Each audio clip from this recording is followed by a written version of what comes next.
Hello guys, pakita ko sa inyo yung pagkain namin na pang probinsya sa Samar. Yung kinalakihan namin. Ayan o, binabalatan, nilalaga yung kamote. Nabubuhay sa kamote. Ang galing ng gusto. Ayan o, nilalaga yung kamote tapos binabalatan. Ganyan yung nabuhay kami ng ganyan sa Samar. Kaya hindi kami mga masakitin. Masarap ang kamuti kasi ano siya, parang kanin din siya, carbohydrates. Pero, hindi siya nakaka-diabetes. Ayan. Ayan na mga guys, ayan. Ito na, ganito na siya. Nabalatan na siya, ganyan na yan. Ayan na. Ayan yung binalatan. Ito na mga guys, pag binalatan na, ganito na. Hindi kayo kakain ito kasi pag hindi kayo sanay. Tapos, asin niya dahil, lalagay na, yung sariwang gata, yung purong gata, walang tubig. Sariwang gata talaga siya, ayan o. Sariwang gata. Nalagyan pa lasan dito? Wala siyang lasa, wala siyang asin. Sariwang gata, yung puro ba, yung, lagyan mo dito tayo. Dami-damihan mo para pag magdagdagan dito pa. Kasi hindi naman nauubos. Sayang. Pangit pag hindi nauubos yung asin. Ayan mga guys. Pag hindi kayo nito sanay, hindi kayo kakain. Ako, kahit hindi ako sanay, kakain ako. Kasi laking probinsya din ako eh. Nakakasuya to mga guys kasi nakakasuya to kasi ano to eh, purong gata. Yung unang gata talaga kakang gata. Kakang gata ba? Lapot ng ano man yan. Durog na durog. Oo. Kailangan mga guys, yung pagluto mo sa kamote, yung malambot. Ayan o. Harap. Huwag lang gagamihan yung asin. Tapos mga guys, pwede ito ulaman yung dahil. Wala kang tuyo dyan dahil na ano. Wala naman ako na prito.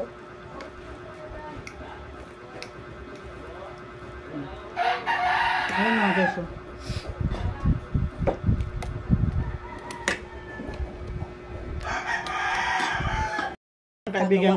Kaibigan ko kapitbahay. Ayan, best friend ko na kapitbahay. Ang pagkagawa niya.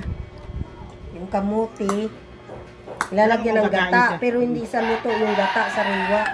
Ilalagay sa kamuti. Kasi pag niluto, ano na yan, yung bilo-bilo na yan. I-try natin guys kung masarap talaga. Try ko din. Pero hindi sa durog. Lalo sa mga constipation, yung hirap dumumi, maganda ito kainin. Pero hindi sa durog. Hindi ko dinurog masyadong kamuti. Ayaw ko yung durog na durog. Naman guys ha.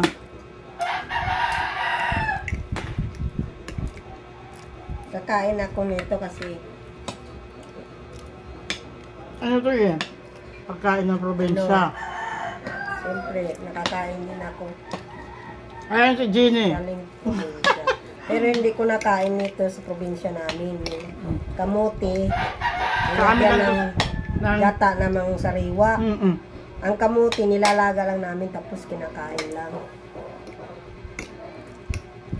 Ang tawagin sa ibang Bisaya, mabidli kasi purong gata, sariwa. Sariwang gata. Hilaw yung gata. Hindi siya niluto. Walang halong tubig mga guys ha, walang halong tubig. Alam mo asin dyan, walang lasa pag walang asin. Masarap din guys. Lagyan mo ng gata. Sarap ng gata eh. Meron yung gata konti pero hindi siya durog na durog tulad sa'yo. Masarap ang durog, day. Ayaw ko ng durog. Gusto ko yung ano lang siya. Challenge ba? Challenge mga guys. Ganito lang siya guys yung akin. Lagyan ko ng gata. Tapos asin. Sa kanya durog na durog. Sa akin hindi. Ayaw ko ng durog. Masarap guys. Tikman nyo. Masarap nga siya. Kasi tinikman ko. Sarap. Ito yung mga pagkain na walang preservatives. Yung hindi ko nakakain ko kay Ate Nit. Walang ulam, pang mahirap to, pang mahirap. Binto ng luto. Yung kamote, 1 kilo, 70. Masarap din guys kasi may gata. Kahit sariwang gata nilagay. Kasi gata nga, kaya masarap. Hello guys, thank you for watching Sir Balance. Pero hindi ko dinuro. Gusto ko ganito lang siya. Buo. Kaming ulap, nanghihirap na kasi kami. Daing, tuyo.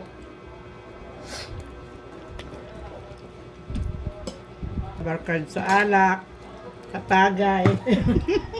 Bagay ito, may alak. Itulutan. Kain. Dagdagan mo pa yung gata mo. Ayan. Ang dami yan. Challenge ba? Mag-try kayo nito. Bakit laman ng prito, tuyo, daing.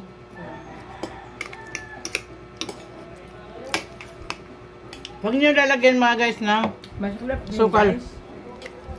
Masarap din. Ganito lang siya. Yummy, yummy. Ubus na yung isang plato mga guys.